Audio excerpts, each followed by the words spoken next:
Hi, Jimmy. Can you hear me okay? Yeah, yeah. Good morning. Incredible drama in that first test. What do wins like that from positions like that, where it seemed the game was beyond you, do for the self-belief of this team? It's not the first time it's happened now, is it? Yeah, it's huge, absolutely huge. Obviously, the first two innings of the game didn't really go as planned, but to show the character we did, firstly to get ourselves back in the game with the ball, and then with the bat, I thought we went about it brilliantly. And obviously, we've been sort of up and down as a test side for the last couple of years, and we're trying to find some consistency and trying to progress as a team. And I think this will do a huge amount for the confidence of the team and well, both the team and the individuals in it who perform this week. And no Ben Stokes for the rest of this series now. How big a blow is that? And can you cope without him? Well, yeah, it is a big blow for us because he's a big part of our team, both obviously on the field and off it. But obviously, family comes first, and we all rally around him and try and support him as best we can in this tough time for him. But we've got 2 games left to play, and I think we'll be confident with the guys we've got here. We've got a lot of quality in the group, so whoever comes in to replace him I'm sure will do a fantastic job. And did Chris Woke show that actually other players can step up? You don't have to be relying on Ben Stokes to win the game? Yeah, absolutely. I think, to be a successful team, you need all 11 players to step up at different times. And obviously, if they can step up under pressure when the heat's on, then even better. And Chris Wokes showed that. Josh Butler showed that this week. So it's really exciting for us as a team that we've got players that can win matches with bat and ball from any position. So it's obviously we've got stuff to iron out for next week. As I said before, the first 2 innings didn't go probably as we would have liked. We didn't bat particularly well in that first innings. We certainly didn't bowl very well in our first innings, or not for a decent period of time. We did in patches. So we've got things to iron out for next week, but great that we're going there 1-0 up. And how are you? I saw a report this morning that you might be considering your England future. Is there any truth in that? No, there's not. No, absolutely not. It's been a frustrating week for me personally, just because I've not bowled very well, felt out of rhythm, and probably for the first time in sort of 10 years, probably I got a little bit emotional on the field, started getting frustrated, let that get to me a little bit, and probably reminded me of when I first started playing. When you get frustrated and a little bit angry, you try and start bowling quicker and quicker, and that obviously doesn't help on the field. So for me, it's a case of trying to, once we get down to Southampton, work really hard the next couple of days, try and figure out what, if there's any technical issues I can sort out, and just try and work hard and hope that I get the nod for the next game, and I can try and show people that I've still got what it takes to play Test cricket. Thank you. Okay, we'll go with Jonathan Agnew, please. Hello, Jimmy. Have you got me? Yeah, just about. Okay, thanks. I watched on the 4th morning. You've sort of touched on it, but you were doing some really quite basic ball release exercises at the start of the day. I mean, are you actually not happy with where you are bowling-wise at the moment? Well, to be honest, coming in the game, I'm good. But then during the game, there was something not quite off. Rhythm wasn't quite there, and as I went through the game, as I just touched on, I just tried to start bowling quicker, tried to run in faster, bowled a couple of no balls as well, which is not like me really, which showed me that it felt like I was pushing a little bit too hard, trying a bit too hard. So I think I just tried to. I was chatting to Chris Silverwood and Pop Welsh about just some basics, trying to make sure my actions where I want it to be, try and find that timing, and hopefully I can continue that this week, and just keep my fingers crossed that the captain and coach will keep faith with me for the next game.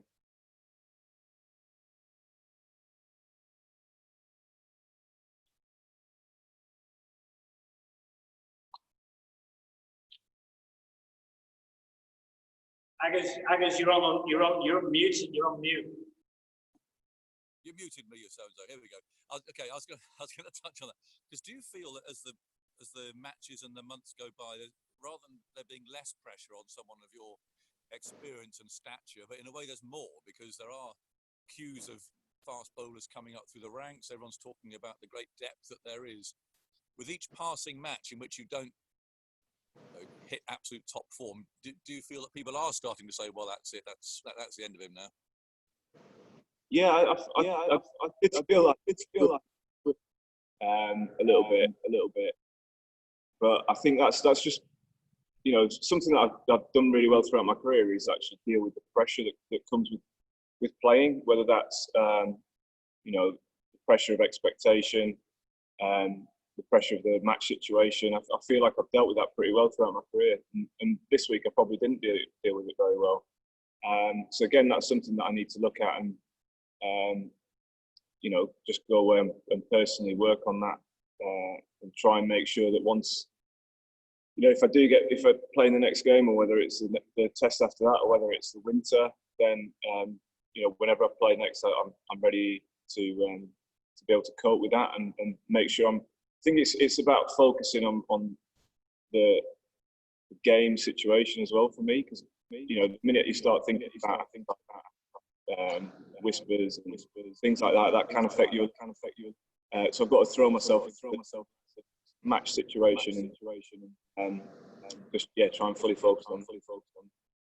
So do you feel, therefore, that this coming game is actually quite crucial for you personally, and that, you know, if you don't play, that might mean that you've just got one game left in the series possibly, but you're not guaranteed of that. So is selection of this next match really important for you?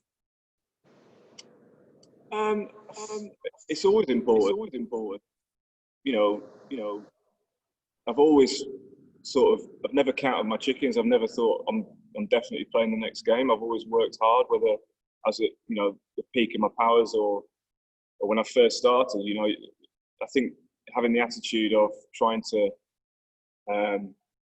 work hard in practice, keep improving, and then play well in the actual game itself. I think those are the things that I've always tried to do, and I think that doesn't change this week or the next year or the next 3 years or whatever it might be. You know, that for me, that's what I've got to do. I've got to keep working hard, and then this selection is out of my hands really. It's, as I said, I've got to work hard and show that I'm bowling well. I think also that I've bowled in the West Indies. I felt good. With the way the ball was coming out. Game should change. One bad game. You know, everyone has a bad. Or I'll have more bad games. So for me, trying to keep a positive mental attitude, focus on the next game. Put everything else behind. It's one of those things as well. When you play well, you can't dwell on that either. You've got to put everything behind. Focus on what's coming up. Got a last one from me, and it's a bit of a random one, and then I'll say good luck to you for next week. The remote calling of no balls, how does that feel on the middle? I think it's a good move. Definitely, it was a bit odd to get used to, because, you know, you normally get told that you're getting close to the line, but this time you didn't get that warning. It was just bang, no ball. So yeah, I mean, I think it's good. It'll just get bowlers behind the line and a little bit up more often. I think throughout the last 2 or 3 games that we've played here, we've seen quite a few go unnoticed. So I think it's good that first the bowling team, the batting team get the run, and the bowlers are made to get behind the line. Okay, we'll go with Sam Ellard from TalkSport, and then Will McPherson, Evening Standard. Jimmy, is this the most challenging period of your career? There are so many good bowlers in this team, in the squad. You've had some injury problems over the past, couple of years. How tough is it at 38 to stay physically fit, mentally strong, and also at the same time always continue look to improve your bowling? Is this the toughest period you've had in your career? Certainly mentally, maybe. I don't think it's the toughest period of my career. I had quite a few tough periods, as you'd expect over a decent length career. I just think it's a different sort of there's a different way of thinking, maybe. As I said, I don't. It was one bad game, and I'm sure I'm going to have another bad game in my career. I just don't want every time I have a bad game for there to be whispers going around that I'm going to pack in. So for me, it's just about trying to find a way of dealing with that, find a way of dealing with the outside noise, which I've done really well in my career. Just like I said, it's a little bit different now. And on the fitness side of it, I work really hard on that, and I'll continue to work really hard on that. Felt great in these last 3 games that I've played. Body feels really good. Felt stronger as the games have gone on. I was, as I said before, I was running quite hard this game, and to come through that, it was only 28 overs in the match, but it's still a decent workload and a good intensity as well. So I was pleased that I've come through that, and the body feels great now. So, the work ethic thing's not an issue for me. I'll keep doing in practice to try and keep improving. So yeah, to be honest, it's quite exciting that I've got the opportunity to keep improving, and that's what I'll continue to do. And Jimmy, just on a lighter note, this morning on the TalkSport Breakfast Show, we've got Trevor Sinclair with us. He's told us that he plays quite a lot of golf with you. I was just wondering if you have any tips for Big Trev moving forward and how he can improve his game. Well, I've not spent a huge amount of time on the golf course recently, so I'm not sure about offering up any tips. But yeah, I wish Trevor all the best on the golf course. Right, thanks, Jimmy. Cheers. Will McPherson, please. Jimmy, just wanted to ask about Ben leaving the camp for the rest of the summer. Clearly, that's the right thing to do, and we've seen a couple of other examples of that kind of thing with Chris Silverwood and Joe Root for different reasons not being around lately. Do you think in your time in the game, attitudes towards these kind of things have changed? Clearly, I'm asking if they've changed for the better, and particularly sort of under this Joe's captaincy and things like that. Do you think it's changed? Yeah, I do. I think it's definitely changed for the better. We quite often, as I've done this week, is quite often take this game very seriously. And yes, it is our job, and it's quite a big deal to some people, but there's nothing more important than family. And I think something that certainly Joe and Chris have brought in under their leadership has been that, family comes first, and as a team group of players, we rally around each other and try and help if there's anything that needs helping with. And obviously Ben's going through that at the moment, so it's our job to try and rally around him, support him best we can, and hope that things turn out okay. Okay, Rory Dollard, please. Jimmy, in terms of saying you felt a bit out of rhythm or whatever last week, a little bit off the radar perhaps, is there anyone that you can go to help, sort of, whether it was like Cookie with Graham Gooch or something? Do you have anyone that you feel knows your game well enough, or after 154 games and however many years is sort of putting that right? Is that basically all down to you? I think, yeah, a lot of it's down to me, to be honest. But obviously with the help of the guys that we've got here, I use Chris Silverwood quite a lot. He was bowling coach before he became head coach. He knows bowling, he knows me as well. So I work with him quite hard, and we've had some great coaches around us this summer.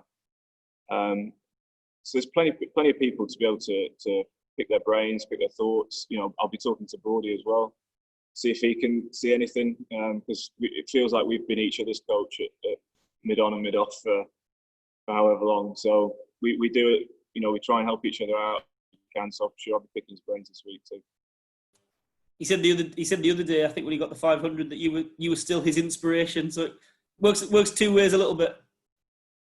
Well, absolutely. I mean, I think, to be honest, we've inspired each other through our career together. We've pushed each other, we've supported each other, and certainly I don't think either of us would have got the amount of wickets we would have without the other one. So we've got a lot to be thankful for to each other, and you know, I'll continue to help Brody as much as I can through the rest of his career, and I'm sure he'll do the same.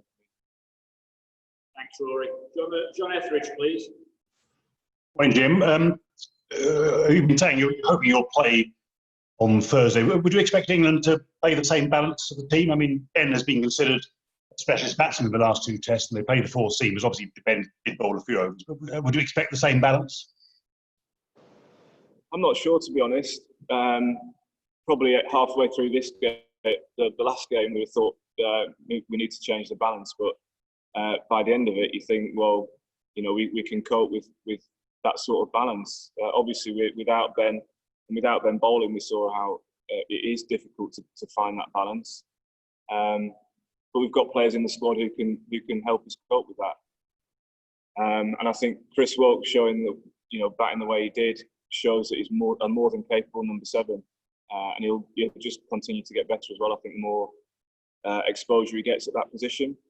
So yeah, it's really difficult for me to say what sort of balance the team will go with. But as I said, we unfortunately we're missing Ben, but we've got some really good quality players in this team to help replace him. Sure. Could I just ask, in the past few months, you've spoken quite a lot about the likes of Ryan Giggs and Tom Brady playing level sport to the age of 40 and referencing the Ashes. So your desire to play in the Ashes remains absolutely as strong as ever. Yeah, absolutely. Yeah. To be honest, you know, it's not like that's a focus of mine or anything. I want to keep playing as long as I possibly can. I think if I keep bowling the way I did this week, then the opportunity to retire will be taken out of my hands. It'll be a selection issue. But you know, for me, I'm still hungry to play the game.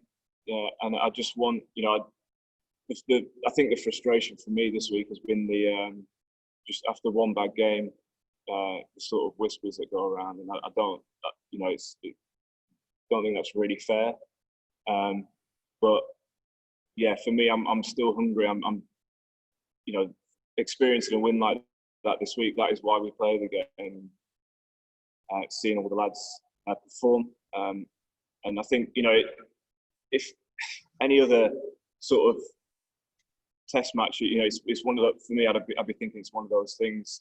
You know, everyone has a bad game every now and then, so that's how I've got to look at it. And as I said, work hard, try and put things right next week if I get the chance. You didn't bowl that badly, did you? No, I didn't. But I feel like the second innings in particular, you know, the chance went down and I actually let it get to me. And I'm normally pretty good at just, you know, if you've created a chance, then that's actually a positive thing, and you've got to try and look at it. Obviously, it's frustrating when the catch goes down, but if you're creating chances, then yeah, you must be doing something right. But for me, I let it get to me a little bit, got a bit too emotional, a bit too frustrated, and yeah, I just felt I didn't feel like I was bowling to the standards that I set myself. So that's probably a big frustration. Okay, we're going to take 3 more. We'll start with Julian, then Paul, and finish with Nick Holt. So, Jimmy, obviously when a bowler's having a tough game, you know, the captain can spell you, bring someone else on. I mean, from a bowler's point of view, when you can see that your wicketkeeper was having a tough time, like Joss was, how's that for you in the field? And what does it say about him that he was able to sort of, you know, perform in the end with the bat in the way that he did? Well, I mean, it's not easy to see because, I mean, we all love Joss, and we all know how hard he works at his game, and you know, the way he works and how talented he is, he will keep getting better and better. Certainly on the wicket keeping side of things. And for me, I don't think there's anyone better in our team to be able to chase down a target. We've seen how amazingly calm he is under pressure in white ball cricket when he's chasing down a score. And he showed that in abundance yesterday.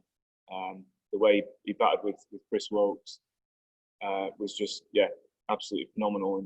And hopefully that'll do his confidence wonders, really, because we as I said, we love him in this team. He's brilliant for our team and the environment, and he's a huge talent as well. I think we want a Josh Butler in our team performing at his best.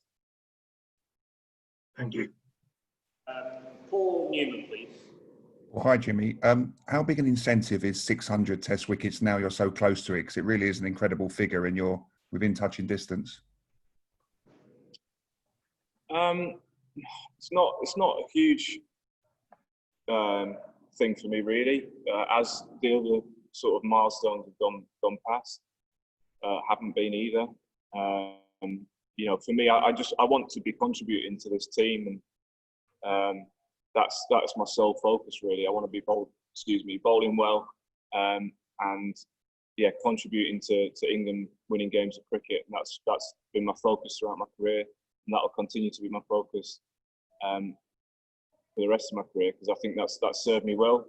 The milestones, if I get 600 wickets, then great. If I don't, then I'm happy with what I've got. I just want to.